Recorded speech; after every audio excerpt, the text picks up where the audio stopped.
তো আসলে সবচেয়ে বড় কথা কি, ওই যে চোরে চোরে মাসতুতো ভাই, একটা তো কথা আছে।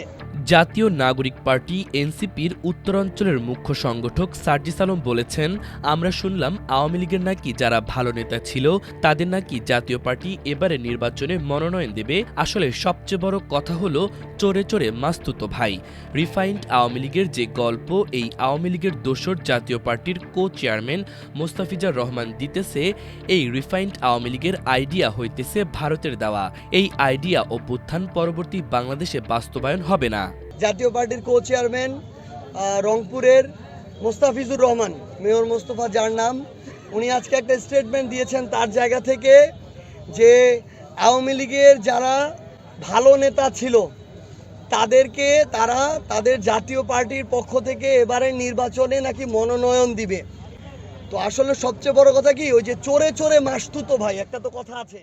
শনিবার সন্ধ্যার আগে পঞ্চগড় শেরেবাংলা পার্ক সংলগ্ন জেলা কুলি শ্রমিক ইউনিয়ন কার্যালয়ে কুলি শ্রমিকদের সঙ্গে মতবিনিময় সভা শেষে সাংবাদিকদের সঙ্গে আলাপকালে তিনি এসব কথা বলেন। সার্জিস আলম বলেন, আমরা স্পষ্ট করে একটা কথা বলি, এই বাংলাদেশে যারা 2009-এ বিডিআর হত্যাকাণ্ড ঘটিয়েছে, শাপলায় আমাদের আলেম ভাইদের ওপর নৃশংস হত্যাকাণ্ড ঘটিয়েছে, এই 24-এর অভ্যুত্থানে হাজারের বেশি ছাত্র জনতাকে খুন করেছে, সেই খুনিরা এই বাংলাদেশে কখনো রাজনীতি করতে পারে না।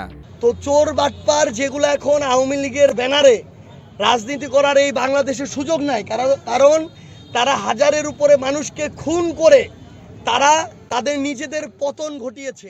এনসিপির এই নেতা বলেন, যেভাবে আওয়ামী লীগের রাজনৈতিক বা দলীয় সব কার্যক্রম নিষিদ্ধ করা হয়েছে, আওয়ামী লীগের সবচেয়ে বড় দোসর আওয়ামী লীগের অবৈধ নির্বাচনে বৈধতা দেওয়ার চেষ্টা করা জাতীয় পার্টির কার্যক্রম একইভাবে নিষিদ্ধ ঘোষণা করতে হবে। আইনগত প্রক্রিয়ায় স্থায়ীভাবে আওয়ামী লীগ ও তার বি টিম জাতীয় পার্টিকে বাংলাদেশ থেকে চিরতরের রাজনীতির জায়গা থেকে নিষিদ্ধ ঘোষণা করতে হবে।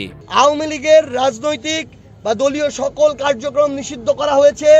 আওয়ামী লীগের সবচেয়ে বড় দোসর আওয়ামী লীগের অবৈধ নির্বাচনের বৈধতা দেওয়ার চেষ্টা করা, এই জাতীয় পার্টির কার্যক্রম একইভাবে নিষিদ্ধ ঘোষণা করতে হবে।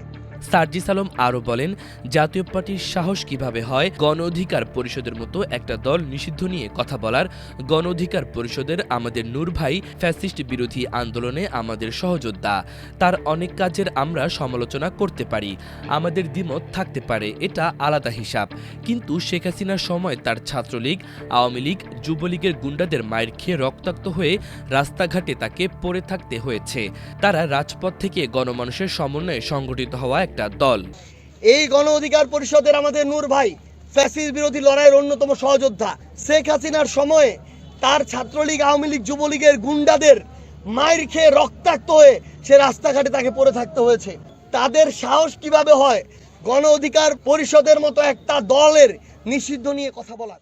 অন্তর্বর্তী সরকারের উদ্দেশ্যে সার্জিস বলেন, আপনাদের এই ধরনের ফ্যাসিস্টদের দোসরদের প্রতি নমনীয় আচরণ আপনাদের প্রতি বাংলাদেশের মানুষের আস্থার সংকট তৈরি করছে।